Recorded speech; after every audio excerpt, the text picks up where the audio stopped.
All right, let's just admit it, right? We've all been there. As a kid, just staring up at the ceiling, wondering what it would be like, what you would be like if you suddenly got superpowers. Today, we're going to dive into that ultimate childhood fantasy and, well, why the reality might be a little less super and a lot more complicated. I mean, come on, who hasn't done this? You finish watching Spider-Man, you see some weird-looking spider in the corner of your room, and your first thought isn't, gross, it's, this is it. This is my chance. You literally try to talk it into biting you, thinking this is your ticket to greatness. But let's be real for a second. The most likely outcome of getting chomped on by some freaky, unidentified spider isn't swinging through the city in a cool suit. Nope, it's a one-way trip to the emergency room, followed by a very, very confusing talk with your parents about why you have some bizarre and probably life-threatening new disease. Or, hey, maybe you were a Ben 10 kid. You had the whole thing planned out in your head. You and your buddies are walking through the woods, this meteor thing crashes down, and even though you all find the Omnitrix together, you were going to be the one to wear it. Oh yeah, no sharing. This was your destiny, and they just had to deal with it. Okay, so let's just imagine you get lucky. You get a power and you manage to avoid a hospital visit. Turns out, that's just where the fun and the problems begin. Because even the absolute best superpowers can have some truly hilarious and awkward downsides.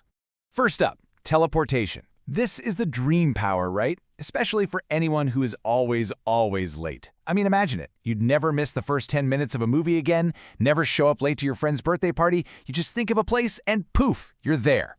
But precision is kind of important, and the potential for absolute soul-crushing disaster is huge. The source material gives this incredible example. A guy who loves to teleport to parties accidentally shows up at a funeral, still wearing his party hat, and materializes directly on the deceased grandma's face. Yikes. Socially Awkward doesn't even begin to cover that one. Okay, how about a total classic? Super strength. This is the one you imagine using to do all the heroic stuff, right? Stopping runaway trains, lifting cars off of people, fighting supervillains in these epic downtown brawls. You'd be a true hero. Or maybe not. The reality could be a little more, petty. In this scenario from the source, the person with super strength doesn't fight crime. Instead, they use their incredible power to intimidate a grandmother into giving them her skateboard. So here's the thing. Superpowers don't automatically make you a hero. They just make you a more powerful version of who you already are. But the problems go way, way beyond just being a jerk or, making a fool of yourself at a funeral. Having powers in the real world comes with a very real and very serious danger. Just think about it for a second. The moment anyone in a position of power finds out about you, it's game over. You wouldn't be on the cover of magazines. You'd be considered a national security asset or a threat.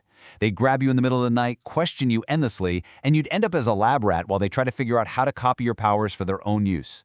And that right there, that's the real reason for secret identities. It's not just about protecting your friends and family from some bad guy. It's about protecting yourself from your own government and from spending the rest of your life in a cage. Of course, as kids, we didn't get any of that. Hide? Why would you hide? The source talks about the classic childhood plan to just send letters to everyone announcing your new identity. Can you imagine a villain getting a note like this with terrible spelling and your home address right on the envelope? Yeah, you'd be found in about 5 minutes. But let's move past the immediate dangers and get into the really big, God-tier powers. If you had to make the choice, what would you pick? Controlling time or living forever? So according to the source, a staggering 90% of people, when you ask them, they choose time travel. And the reason is almost always the same. We all have regrets, right? Cringy moments, big mistakes, things we'd love to go back and just fix. But time travel is a complete minefield. The rules are just treacherous. What if you go back to fix one tiny thing, but you accidentally bump a chair out of place? You could come back to a present that's totally wrecked, and not in a good way. Or you could just pop back into your own time and discover you've somehow given yourself a brain tumor. It's too risky. So then, what about immortality? Talk about the ultimate double-edged sword. On one hand, it's incredible. You get to see everything, the whole future of humanity unfold. Maybe you'd even be there for first contact with aliens. But the downside? Man, it's devastating. You would have to watch every single person you ever care about grow old and die over and over and over again until you were totally, completely alone.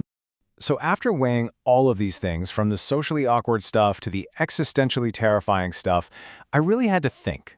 what would the perfect power even look like? If I had to pick just one and try to avoid all of those massive pitfalls we just talked about, what's it going to be?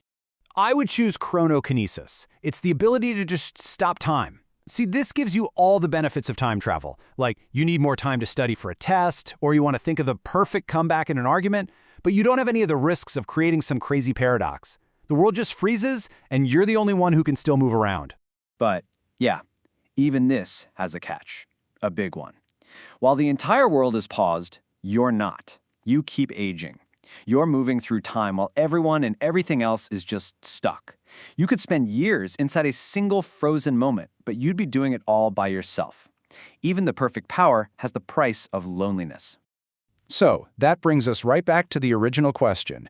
After hearing about all the disastrous, awkward, and lonely realities, what superpower would you choose? And do you really think you could handle the consequences? Something to think about.